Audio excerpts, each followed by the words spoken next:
السلام علیکم ورحمۃ اللہ وبرکاتہ،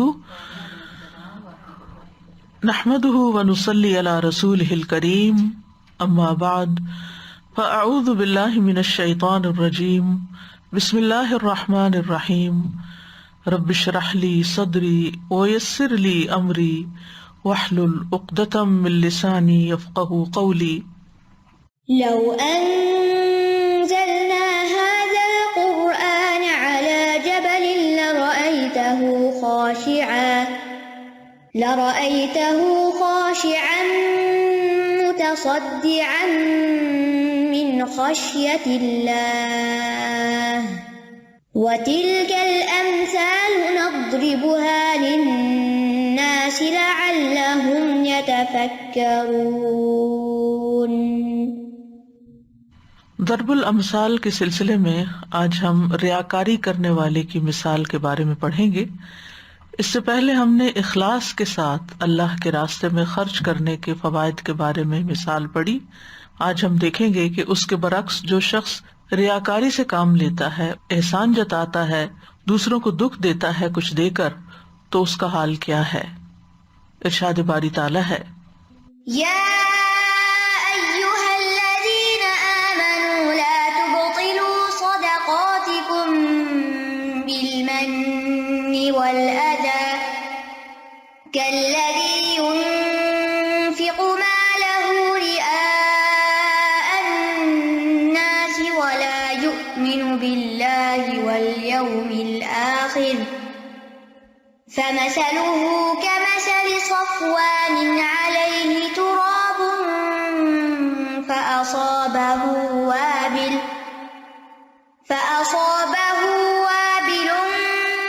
فتركه صلدا لا يقدرون على شيء مما كسبوا والله لا يهدي القوم الكافرين۔ اے لوگو جو ایمان لائے ہو، اپنے صدقات کو احسان جتا کر اور اذیت دے کر ضائع مت کرو، اس شخص کی طرح جو اپنا مال لوگوں کو دکھانے کے لیے خرچ کرتا ہے اور اللہ اور یوم آخرت پر ایمان نہیں رکھتا، تو اس کی مثال اس چکنے پتھر کی مثال کی طرح ہے جس پر مٹی ہو، پھر اس پر تیز بارش پڑے تو اس کو صاف چٹان کی طرح چھوڑ دے، اور جو کچھ انہوں نے اجر کمایا اس میں سے کسی چیز پر بھی وہ قدرت نہ رکھیں گے، اور اللہ کفر کرنے والوں کو ہدایت نہیں دیتا۔ سورۃ البقرہ کے اس حصے میں خرچ کرنے اور خرچ کرنے والوں کے بارے میں بہت سی باتیں آئی ہیں۔ پچھلی آیت میں ہم نے دیکھا کہ اللہ سبحانہ تعالیٰ ان لوگوں کی مثال بیان کرتے ہیں جو اپنے مال اللہ کے راستے میں اخلاص کے ساتھ خرچ کرتے ہیں، تو ان کا یہ مال کس طرح بڑھتا ہے۔ اس کی مثال ایک دانے کی مثال کی طرح ہے جس نے 7 خوشے اگائے اور ہر خوشے میں 100 دانے ہیں، اور اللہ جس کے لیے چاہتا ہے بڑھا دیتا ہے، اور اللہ وسعت والا اور سب کچھ جاننے والا ہے۔ اس آیت میں نہ صرف یہ کہ اخلاص کے ساتھ صدقہ کرنے والے کی مثال کا ذکر ہے، بلکہ صدقے کی رغبت بھی دلائی گئی ہے، اور اس کے بعد مزید ایک مثال آتی ہے کہ جس میں نیت کی خرابی کے ساتھ اگر کوئی انسان صدقہ کرتا ہے تو اس کا نقصان کیا ہوتا ہے۔ اسلام میں نیت کا بہت بڑا مقام ہے، بہت اہم چیز ہے۔ کوئی بھی عمل صرف اپنے ظاہری عمل کی بنا پر اللہ کے ہاں قابل قبول نہیں ہوتا۔ اللہ تعالیٰ صرف اس عمل کو قبول کرتا ہے جس کے کرنے والے نے اپنی نیت درست رکھی ہو۔ جو کام بری نیت سے کیا جاتا ہے، شہرت کے لیے، دکھاوے کے لیے، لوگوں کو خوش کرنے کے لیے، تو اس عمل کو اللہ سبحانہ تعالیٰ رد کر دیتا ہے۔ صحیح نیت کیا ہونی چاہیے کہ کسی بھی کام کو کرنے سے اللہ سبحانہ تعالیٰ کی رضا مقصود ہو۔ جو بھی کوئی نیکی کا کام کریں، چھوٹا کریں، بڑا کریں، صدقہ کریں یا نماز پڑھیں یا کوئی بھی نیکی کا کام کریں، تو انسان کے اندر یہ احساس ہونا چاہیے کہ مجھے اس کا اجر صرف اور صرف اللہ سے لینا ہے، اس اجر کی توقع کسی اور سے نہیں رکھنی۔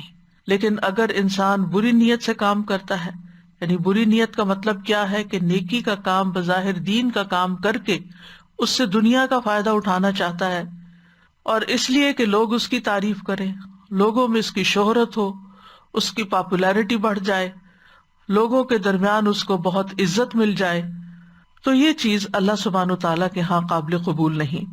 نیت کا تعلق انسان کی اندرونی کیفیت سے ہے، انسان کی سوچ کے ساتھ ہے۔ دوسرے لوگ کسی کی اندرونی کیفیت کو نہیں جانتے، آپ میرے دل کی حالت نہیں جانتے، میں آپ کے دل کی حالت نہیں جانتی، لیکن ایک ہستی ہے اللہ رب العزت کی کہ جس کو پوری طرح یہ معلوم ہے کہ کسی بھی نیکی کے کام کے کرتے وقت میرے اندر کی حالت کیا ہے، میرے دل میں کیا ہے، میرے دماغ میں کیا ہے، میرے جذبات کیا ہیں۔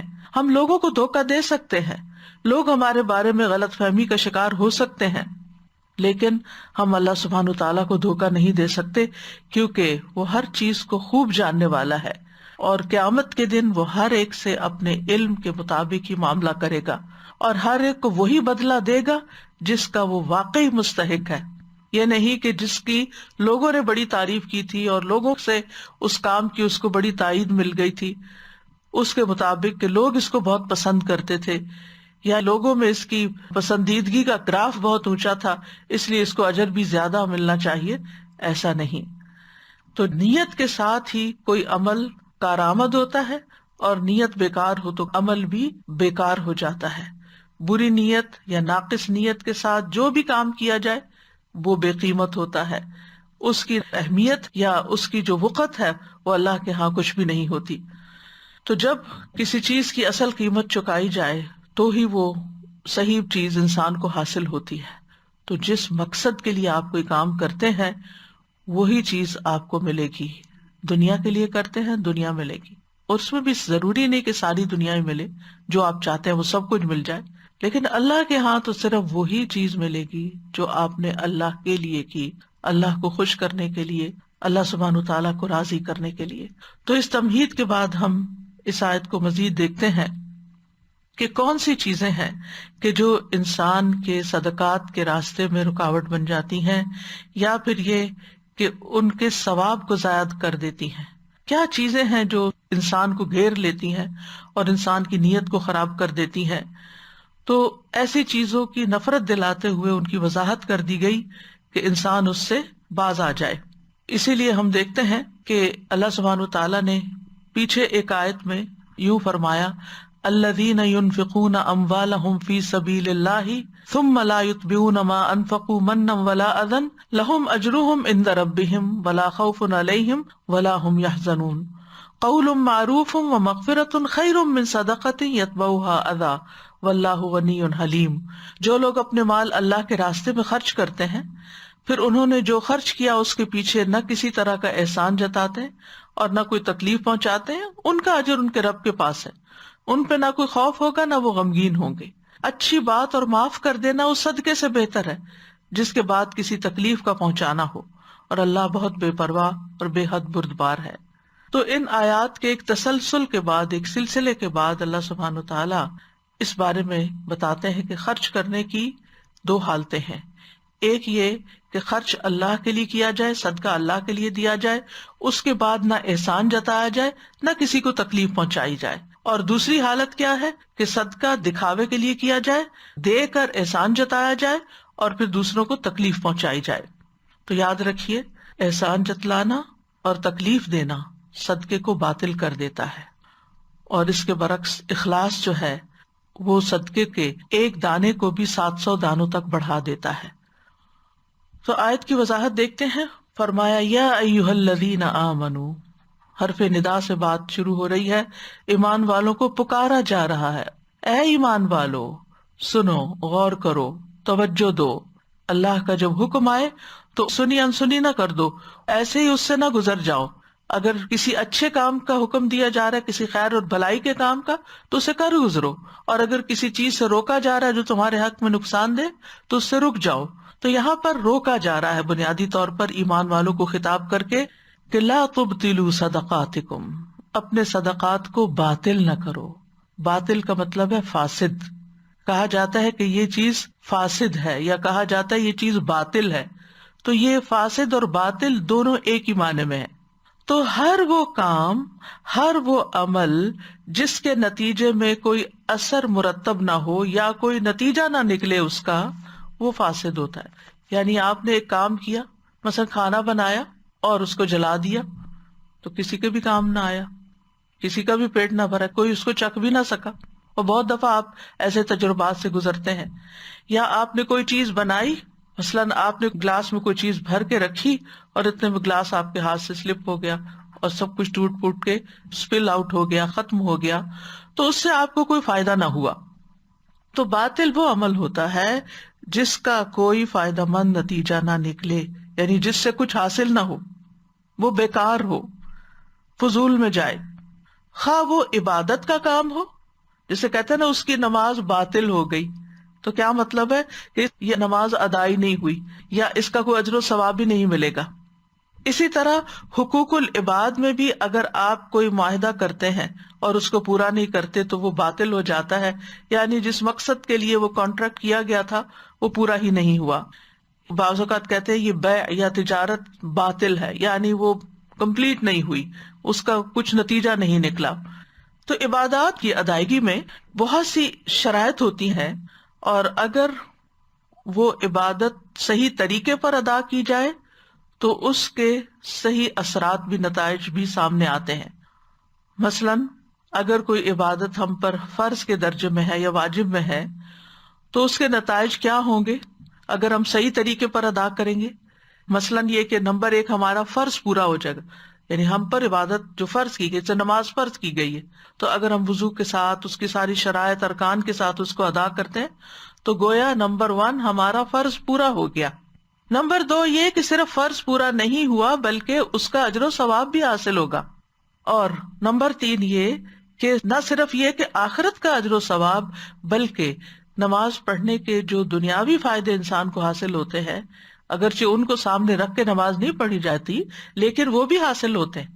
مثلاً آپ وضو کرتے ہیں تو آپ پاک صاف ہو جاتے ہیں، آپ طہارت سے ہوتے ہیں تو آپ کے اندر ایک اچھی سکینت کی کیفیت ہوتی ہے. اسی طرح آپ جب نماز میں کھڑے ہوتے ہیں، ذکر کرتے ہیں، اس سے آپ کو سکون ملتا ہے. یہ دنیاوی فائدہ ہو رہا ہوتا ہے، اجر تو اپنی جگہ، لیکن ساتھ ساتھ آپ فائدہ بھی اٹھا رہے ہوتے ہیں. اسی طرح جب آپ مختلف ارکان کی ادائیگی میں اوپر نیچے ہوتے ہیں تو آپ کی ورزش بھی ہو رہی ہوتی ہے، اسٹریچز ایک طرح سے ہو رہے ہوتے ہیں، تو موومنٹس ہو رہی ہوتی ہیں.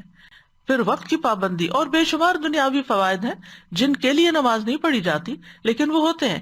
اسی طرح زکوٰۃ ہے مثلاً، تو زکوٰۃ کی ادائیگی جو ہے وہ مال کو پاک کرتی ہے، فریضہ ادا کرتی ہے، آپ کے مال میں نشو و نما ہوتی ہے.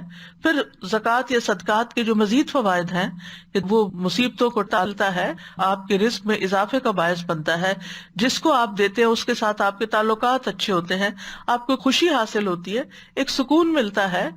تو یہ سارے فائدے حاصل ہوتے ہیں آپ کو. لیکن جب کوئی چیز باطل ہو جاتی ہے تو اس میں ہو سکتا ہے کہ وقتی طور پر آپ کو دنیاوی شہرت کوئی ملی، تھوڑی دیر کے لیے آپ کو بڑی تھرل ملی، اس کے بعد یہ کہ آپ بیٹھ گئے، بلکہ الٹا ریگریٹ اور ندامت اور دل کے اندر ایک پریشانی. یعنی یہی وجہ ہے کہ جب انسان اللہ کے لیے کام نہیں کرتا تو وہ کام اس کے لیے دیر پا خوشی کا باعث نہیں بنتا.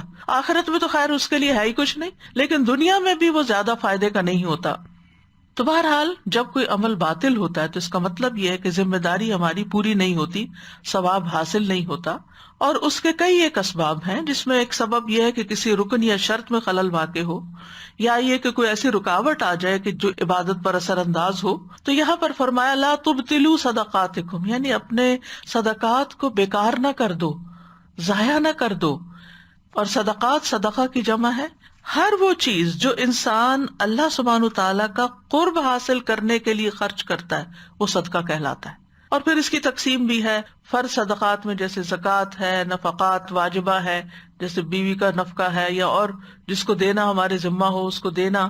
تو وہ فرائض کی ادائیگی جو ہے مال میں وہ بھی ہے، لیکن اس کے ساتھ ساتھ نفلی صدقات بھی ہیں. یعنی جو کچھ بھی، چاہے انسان مال خرچ کرے، چاہے انسان اپنا وقت خرچ کرے، چاہے انسان اپنی صلاحیتیں اور اسکلز خرچ کرے، اپنی طاقت لگائے کسی کام میں، جسمانی مشقت کرے، یہ ساری چیزیں پھر صدقہ شمار ہوتی. الکلمۃ الطیبہ بھی صدقہ کہلاتا ہے، یعنی صدقہ کا ایک وسیع جال ہے. تو اس کا مطلب یہ نہیں کہ صرف اپنے مال کو ضائع نہ کرو، بلکہ اپنی ساری ایفرٹس کو اس طرح استعمال کرو کہ وہ آخرت میں تمہارے لیے بہت بڑے اجر کا باعث ہوں، اور ان کو اللہ سبحانہ تعالیٰ کی خوشنودی کے لیے خرچ کرو. اب کس چیز سے صدقات باطل ہوتے ہیں یا ضائع ہوتے ہیں؟ بالمن والاذی، ان دو بڑی چیزوں سے. من اور ادا سے. تو من کہتے ہیں اصل میں انعام کرنے کو، جیسے من اللہ علیہ، اللہ نے مجھ پر انعام کیا.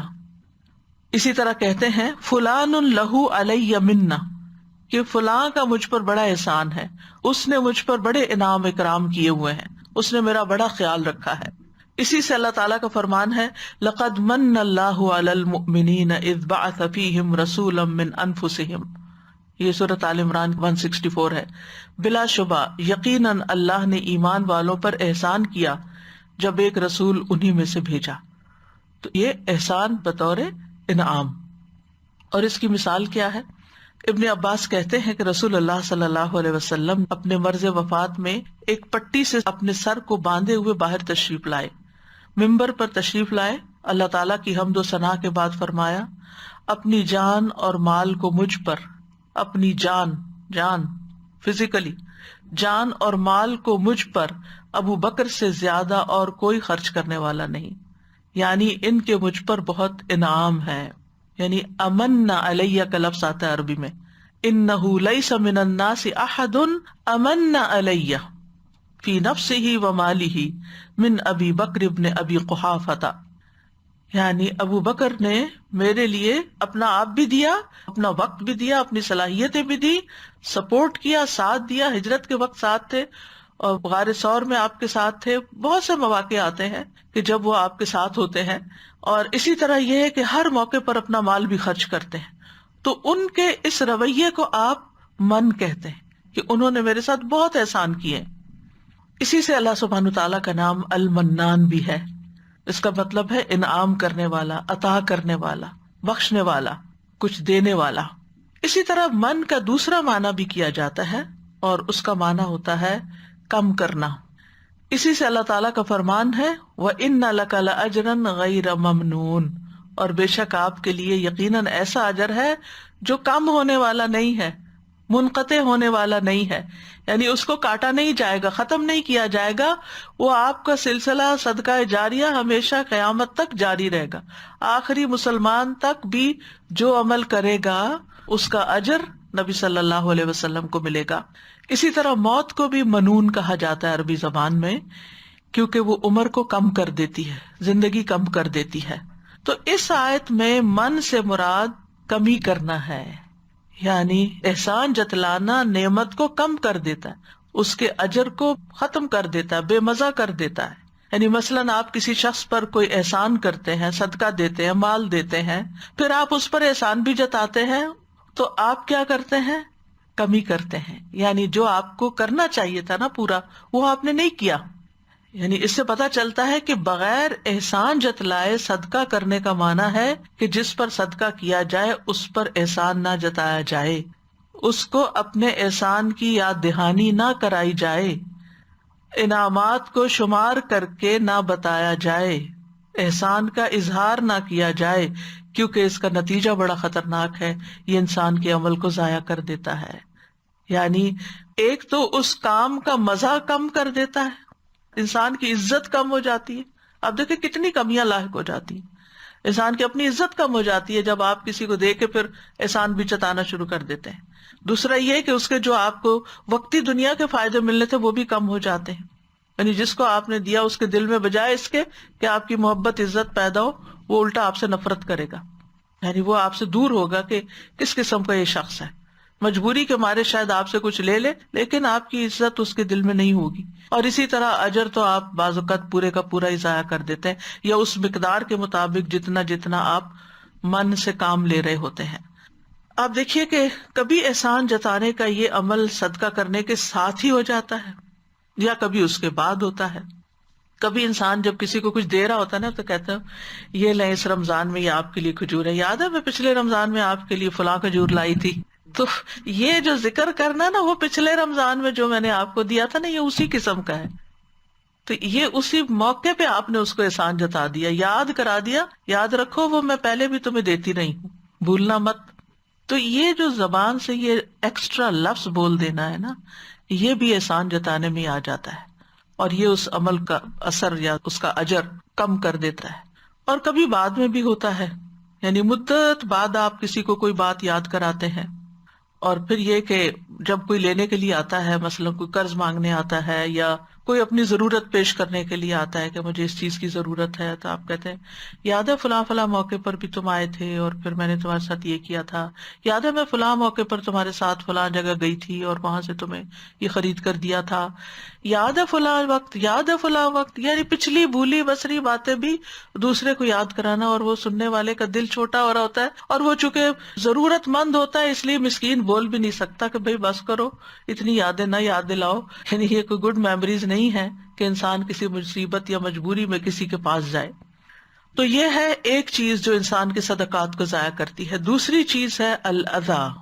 اذا جو ہے معروف چیز ہے، یعنی اذیت پہنچانا، یعنی جیسے کسی کو ڈانٹا جائے یا کسی کا مذاق اڑایا جائے یا کسی کو حقیر جانا جائے، یا یہ کہ دینے والا لوگوں کے سامنے اپنے صدقات کا ذکر کرے اور خاص طور پر ان کے سامنے ذکر کر دے جا کے جن کے بارے میں یہ لینے والا قطعاً نہیں چاہتا کہ ان کو پتہ بھی چلے. یعنی بعض اوقات جو ضرورت مند ہوتا ہے وہ جب لیتا ہے تو ساتھ آپ کو کہتا بھی کہ آپ کسی سے ذکر نہ کرنا یا فلاں سے ذکر نہ کرنا، مثلا میری بہن کو نہ بتانا یا اس کو نہ بتانا، اور آپ اسی کو جا بتاتے ہیں.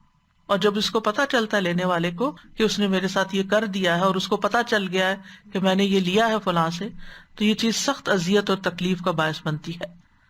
یعنی بعض اوقات فقیر جو ہے وہ فقر و فاقہ پہ صبر کر سکتا ہے لیکن ایسی اذیت پہ صبر نہیں کر سکتا، بہت مشکل ہو جاتا ہے. محمد بن سیرین کہتے ہیں، یہ کبار تابعین میں سے ہیں، انہوں نے ایک آدمی کو سنا وہ دوسرے سے کہہ رہا تھا میں نے تمہارے ساتھ یہ احسان کیا، یہ کیا، یہ کیا. تو امام ابن سیرین کہتے ہیں چپ ہو جاؤ. جب نیکی کو گنا جاتا ہے، نیکی کو شمار کیا جاتا ہے تو اس میں کوئی خیر نہیں رہتی، کوئی خیر نہیں رہتی. اچھا دور نہ جائیے، بعض اوقات ہم لوگ گھر کے اندر ہی بیوی اپنے ہسبینڈ کے اوپر کیے جانے والے احسانات یا ہسبینڈ بیوی پہ کیے جانے والے احسانات کو رائٹ لیفٹ ادھر ادھر کے لوگوں کو بتا رہا ہوتا ہے کہ میں نے اس کے ساتھ یہ بھی کیا، یہ بھی دیا، اس کو یہ بھی کیا. اور بعض اوقات یہ ہوتا ہے کہ جب کسی کے ساتھ بہت احسان کیا اور اس کا کوئی برا رویہ سامنے آ جائے، دل دکھ جائے، تو پھر انسان کہتا ہے اب میرا دل دکھا ہوا تو میں نے نا اپنی بڑھاس کہیں نکالنی ہے. اور کسی کو انسان بتا دیتا ہے، کسی کو بہن سمجھ کے بتا دیتا ہے، کسی کو دوست سمجھ کے بتا دیتا ہے، کسی کو ماں سمجھ کے بتا دیتا ہے، لیکن بتا دیتا ہے کہ میں نے اس پر یہ احسان کیا تو اس نے میرے ساتھ یہ کیا. اور اس میں ہم کہتے ہیں ہمارا مقصد یہ نہیں ہے لیکن بس وہ دل دکھ گیا نا تو اس لیے بتانا مقصود ہے. تو اس میں آپ دیکھیے کہ دل دکھتا ہے تو تبھی انسان کے منہ سے کچھ نکلتا ہے، ورنہ اگر دوسرا شخص آپ کا شکریہ ادا کرتا رہے تو آپ کو غذا ملتی رہتی ہے، یعنی کسی نہ کسی شکل میں احسان کی جزا ملتی رہتی ہے. جب کوئی آپ کی تعریف کرتا رہتا ہے یا آپ کو ایکنالج کرتا رہتا ہے تو پھر اس وقت آپ خوش رہتے ہیں، پھر آپ شاید اپنا صدقہ سنبھال بھی لیں. لیکن جو ہی کوئی اذیت آتی ہے تو انسان کے لیے بڑا مشکل ہو جاتا ہے اس کو سنبھالنا، اور اللہ سبحانہ وتعالیٰ بھی بعض کو بعض کے ذریعے آزماتا رہتا ہے. امام احمد بن حنبل کے پاس ان کے کچھ شاگرد آئے تو وہ اس سے پہلے ایک اور عالم کے پاس تھے. تو جب وہ ان کے پاس آئے تو کہنے لگے کہ آپ کہاں سے آ رہے ہو؟ تو انہوں نے بتایا کہ ہم فلاں کے پاس گئے تھے. تو امام احمد کہتے ہیں ماشاءاللہ بہت نیک انسان ہے وہ، آپ اس کے پاس جایا کرو، بہت نیک انسان ہے. تو وہ حیران ہو گئے، کہنے لگے وہ تو آپ کے بارے میں بہت غلط غلط باتیں کرتے ہیں، آپ کو برا بھلا کہتے رہتے ہیں. تو امام احمد بن حنبل نے نہ ہاں کی نہ کی، پھر کہتے ہیں دوبارہ وہ تو بہت نیک آدمی ہے، تم اس کے پاس جاتے رہا کرو. پھر وہ شاگرد کہتے ہیں کہ نہیں، وہ آپ کو اچھا نہیں سمجھتے. تو کہتے ہیں اصل میں وہ میرے ذریعے آزمائے گئے ہیں، یعنی میں ان کے لیے آزمائش بن گیا ہوں. ایسا ہوتا ہے نا کہ بعض اوقات ایک شخص کنٹمپریریز جو ہوتے ہیں، معاصر جو ہوتے ہیں، ان میں سے دوسرا بڑا ہوتا ہے، پھر کچھ عرصے کے بعد وہ جو چھوٹا ہوتا ہے وہ بڑے سے بھی آگے نکل جاتا ہے. اب یہ جو پہلے بڑا بنا ہوتا ہے اس کے لیے چھوٹے کا آگے نکلنا بڑا تکلیف دہ ہو جاتا ہے، اور پھر وہ اپنی اس تکلیف کو مٹانے کے لیے لوگوں کے سامنے ڈائریکٹلی یا انڈائریکٹلی کسی نہ کسی کا برے لفظوں میں ذکر کرتا رہتا ہے. تو اس طرح کے ذکر بھی نہیں کرنے چاہیے. اصل بات یہ کہ اللہ تعالیٰ ایسے ہی چھوڑ دے گا. احسب الناس ان یترکوا ان یقولوا آمنا وهم لا یفتنون. اور یفتنون سے مراد یہ کسی دشمن یا مخالف ہی کی تکلیف یا اذیت نہیں ہوتی کہ وہ آپ کے دین کے راستے میں رکاوٹ ڈال رہا ہے تو آپ آزمائے جا رہے ہیں. نہیں، جب انسان ایمان لا کر کوئی نیکی کا کام کرتا ہے تو ان چھوٹی چھوٹی چیزوں سے، انسانوں سے بھی بعض اوقات انسان کا امتحان ہو رہا ہوتا ہے. یعنی اللہ تعالیٰ ایسے ہی چھوڑ دے گا کہ انسان نیکیاں کر رہا ہے اور اس کا امتحان ہی نہیں ہوا. اور اچھے حالات میں اچھے ماحول میں وہ گرو کر رہا ہے، اور جو ہی ایک ہوا کا جھونکا ایسا آتا ہے کہ جو یخ ہوتا ہے اور اس کی کھیتی پیلی ہونے والی ہوتی ہے، تو وہ امتحان ضرور ہوتا ہے انسان کا کہ اس نے اصل میں کس نیت سے کام کیا تھا. کیونکہ جو وہ اندر چھپی ہوئی نیچے والی خرابیاں ہوتی ہیں نا، وہ جھٹکے سے ہی باہر آتی ہیں، وہ بعض اوقات دبی رہتی ہیں. یعنی بعض بیماریاں ہوتی ہیں نا، وہ انسان کے اندر دبی بھی ہوتی ہیں، پتہ نہیں چلتا. کئی دفعہ ایسا ہوتا ہے کہ کسی انسان کے اندر کینسر پل رہا ہوتا ہے، اس کو نہیں پتا ہوتا کہ یکایک اس کے سر کو درد شروع ہو جاتی ہے یا کہیں اور درد شروع ہو جاتی ہے، اور جب اس کو انویسٹیگیٹ کیا جاتا ہے تو وہ ایک بڑی بلا تک انسان پہنچ جاتا ہے کہ اچھا اصل مسئلہ تو یہ تھا جو بیچ میں نکل رہا تھا، یعنی جس نے یہ ٹریگر کیا کسی ظاہری بیماری کو. تو یہ جو ہمارے منہ پہ باتیں آ جاتی ہیں یا ہمارے رویوں سے احسان جھلکنے لگتا ہے، یہ اصل میں اندر ہماری کسی خرابی کی نشاندہی کر رہا ہوتا ہے کہ ہم نے یہ کام اصل میں اللہ کی رضا کے لیے نہیں کیا. امام شافعی کی طرف سے کچھ اشعار ذکر کیے جاتے ہیں. وہ کہتے ہیں منن الرجال علی قلوب اشد من وقع الاسنۃ فاختر لنفسک حظها واصبر فان الصبر جنۃ. لوگوں کا احسان جتلانا دلوں پر نیزوں سے بھی زیادہ سنگین ہوتا ہے. یعنی کسی کو نیزہ مارا جائے تو اس کی درد اتنی شاید نہ ہو جتنا کسی کا احسان جتانے کے تیر سے ہوتا ہے. تو اپنے نفس کے لیے اس کے نصیبے کو اختیار کر اور صبر کر، کیونکہ صبر ایک ڈھال ہے. یعنی صبر سے ہی کام لے کے بچ سکتے ہو، اور وہ جو آ رہے ہیں نا تیر، ان سے صبر کے ساتھ ہی بچ سکتے ہو، ورنہ تمہارے منہ سے بھی کچھ نکل گیا تو سب کیا دھرا ضائع ہو جائے گا. اب یہ جو ضائع کرنے والے لوگ ہیں، ان کی مثال کس کی طرح؟ کالذی ينفق مالہ رئاء الناس، اس شخص کی طرح ہے جو اپنا مال لوگوں کو دکھانے کے لیے خرچ کرتا ہے. اور جو لوگوں کو دکھانے کے لیے کوئی کام کرتا ہے تو اس کا عمل برباد ہو جاتا ہے. جیسے ابتدا میں نے ذکر کیا تھا کہ اگر نیت درست نہ ہو تو انسان کا عمل برباد ہو جاتا ہے. تو جو من و اذا سے کام لیتا ہے وہ ریاکاری کرنے والے ہی کی طرح ہے. اور ریاکاری جو ہے سب کو معلوم ہے، رآ یرائی سے ہے ریاءن. عربی میں رآ یرائی، ایک ہوتا ہے نا رآ یرا، وہ نہیں، رآ یرائی ریاءن اس کا مصدر ہے. یعنی کسی نیک کام کو اس لیے کرنا کہ لوگ دیکھ لیں، اس کی تعریف کریں. ولا یؤمن باللہ والیوم الآخر، اور وہ اللہ اور یوم آخرت پر ایمان ہی نہیں رکھتا. یعنی ریاکار دراصل اللہ پر اور آخرت کے دن پر پوری طرح ایمان نہیں رکھتا، اسی لیے وہ لوگوں کو دکھانے کے لیے، لوگوں کو خوش کرنے کے لیے اپنے عمل کا انسٹنٹ ریوارڈ چاہ رہا ہوتا ہے لوگوں سے ہی، دنیا میں ہی. اللہ کے ہاں اس کو اجر و ثواب پانے کی کوئی امید نہیں ہوتی، یا وہ امید ہی نہیں رکھتا، یا اس کا خیال بھی نہیں گزرتا اس کو، اور اس کی نیت میں ہی نہیں ہوتا کہ میں جو دے رہا ہوں اس کا اجر مجھے اللہ سے چاہیے. تو ریاکار کی مثال کس طرح ہے؟ فَمَثَلُهُ كَمَثَلِ صَفْوَانٍ عَلَيْهِ تُرَابٌ، اس کی مثال ایک چٹان کی مثال کی طرح ہے، چکنے پتھر کی مثال کی طرح ہے جس پر مٹی پڑی ہوئی ہو. صفوان جو ہے، صفوانت ان کی جمع ہے، اور صفوان صفا سے ہے، صاف، صفا، یعنی بہت بڑا پتھر جو چکنا بھی ہو، یعنی اوپر سے ملائم پتھر ہوتے ہیں نا، ملائم اور چکنا پتھر جو ہے اس کو صفوان کہتے. بالکل صاف پلین جیسے گرینائٹ ہوتی ہے یا سنگ مرمر یا اسی طرح کے جو پتھر ہوتے ہیں نا بہت چمکدار چکنے سے. تو مطلب یہ ہے کہ یہ پتھر صاف ستھرا ہوتا ہے اور یہ دوسرے پتھروں کی نسبت بظاہر نرم بھی لگتا ہے. تو ایسے پتھر کے اوپر اگر تھوڑی سی بھی، مثلاً آپ دیکھیں کہ اگر آپ نے گھر میں ماربل کا فرش لگا رکھا ہے نا، جن لوگوں نے کبھی ماربل لگوایا ہو، یہاں تو اتنا رواج نہیں لیکن پاکستان میں اکثر ماربل لگواتے ہیں، تو اس میں کیا ہوتا ہے کہ تھوڑی سی بھی گرد اس میں بہت جلدی نظر آنے لگتی ہے، یعنی اس کی مینٹیننس بڑی مشکل ہوتی ہے. تو اس کے اوپر وہ جو گرد ہوتی ہے یا غبار ہوتا ہے وہ فوراً نمایاں ہو جاتا ہے. ٹھیک ہے، تو اس پتھر کی مثال دی گئی، نہیں کسی بھی پتھر کی مثال نہیں دی گئی، یا کسی پہاڑ کی مثال نہیں دی گئی، چکنے پتھر کی مثال دی گئی ہے. اور پھر جب اس کو صاف کیا جاتا ہے تو عام فرش کے مقابلے میں وہ چمکدار بھی بہت نظر آتا ہے، کرسٹل کلیئر، اس میں شکل بھی دیکھی جا سکتی. فَأَصَابَهُ وَابِلٌ، تو اس کو تیز بارش پہنچے، یعنی زیادہ پانی والی بارش پہنچے. وابل زوردار بارش کے لیے آتا ہے. یعنی پتھر پہ مٹی پڑی اور اس پتھر کے اوپر تیز بارش بھی آ گئی، وابل آ گئی. اخذم وبیلا کا لفظ بھی قرآن میں آتا ہے، وبیل، اور وبال کا لفظ بھی آتا ہے، وذاقوا وبال امرہم. فترکہ صلدا، تو سلد کہتے ہیں ٹھوس پتھر کو، تو اس نے اس کو بس ٹھوس پتھر ہی کی طرح چھوڑ دیا، وہ مٹی اوپر سے سب بہہ گئی. کیونکہ سلد جو ہوتی ہے وہ کچھ اگاتی نہیں، نہ اس کے اندر کچھ جاتا ہے نہ اس سے باہر کچھ نکلتا ہے، اس لیے یہاں سلد کی مثال دی جا رہی ہے. یعنی زمین کو اس پتھر سے تشبیہ دی گئی جو پتھر نباتات نہیں اگاتا. پہاڑی علاقوں میں آپ نے دیکھا ہوگا کہ کچھ پتھروں پہ درخت بھی اگے ہوئے ہوتے ہیں، پہاڑوں پہ درخت ہوتے ہیں، بہت گرینری ہوتی ہے، تو وہ کچھ نہ کچھ اگاتے ہیں. لیکن کچھ پتھر ایسے ہوتے ہیں کہ اگر آپ دیکھیں تو حیران ہو جائے.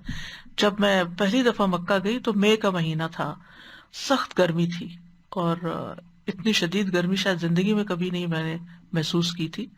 تو ہم ایک سڑک پہ جا رہے تھے تو سائڈ پہ جو پتھر تھے وہ اتنے چکنے اور گرم، یعنی میرے دل میں خیال ہے یہاں لوگ بستے ہیں، یہاں لوگ رہ سکتے ہیں.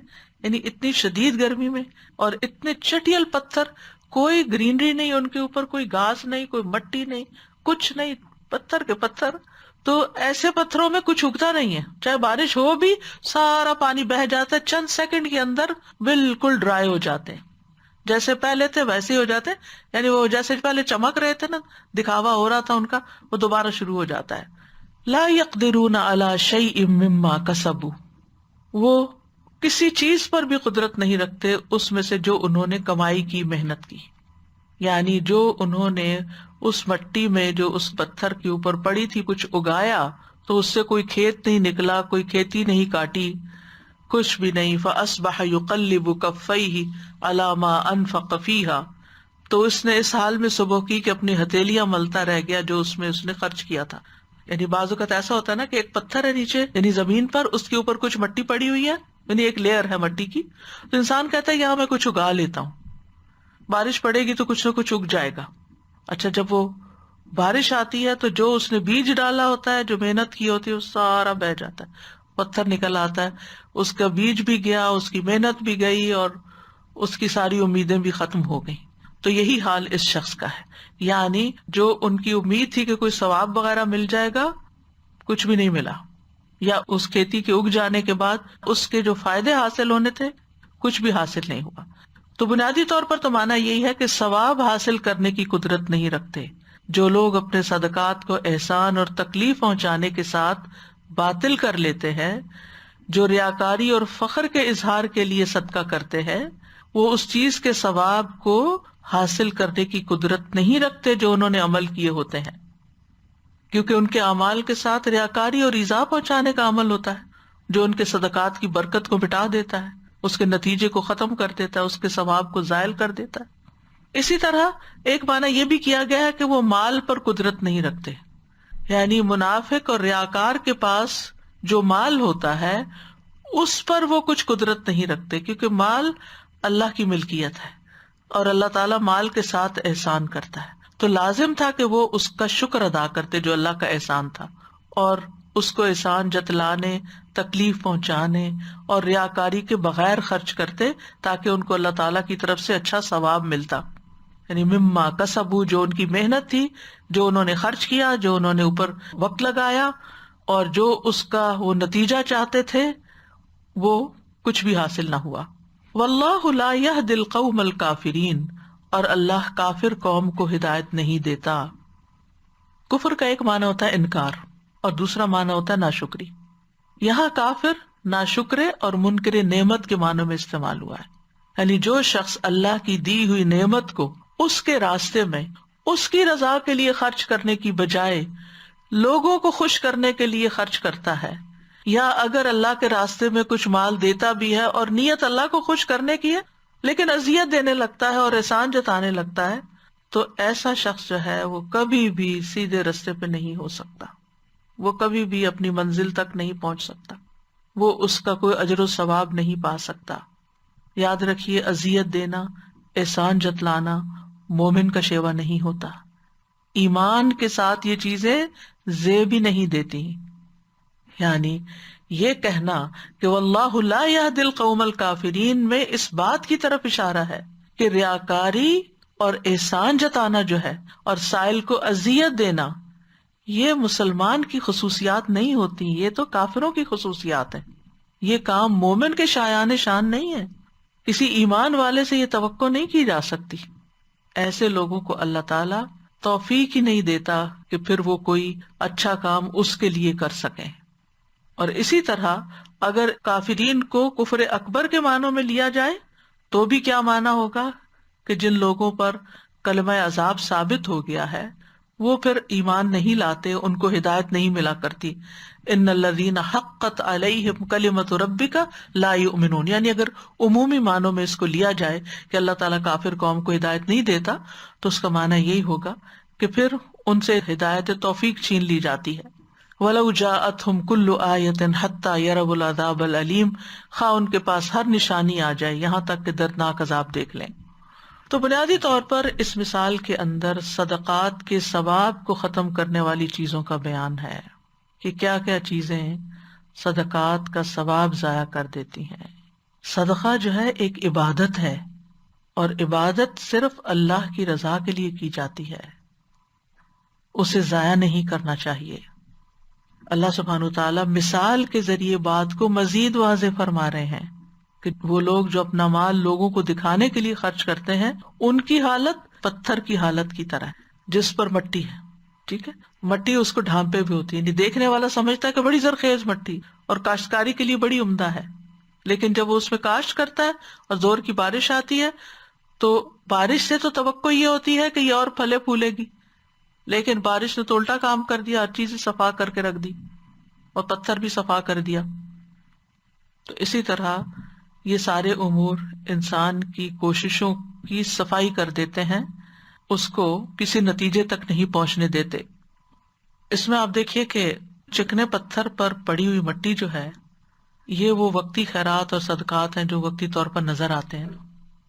ٹھیک ہے، اور احسان جتانا اور اذیت پہنچانا جو ہے یہ وہ اس بارش کی طرح جو آ کے ان صدقات کو بہا کے لے جاتے ہیں.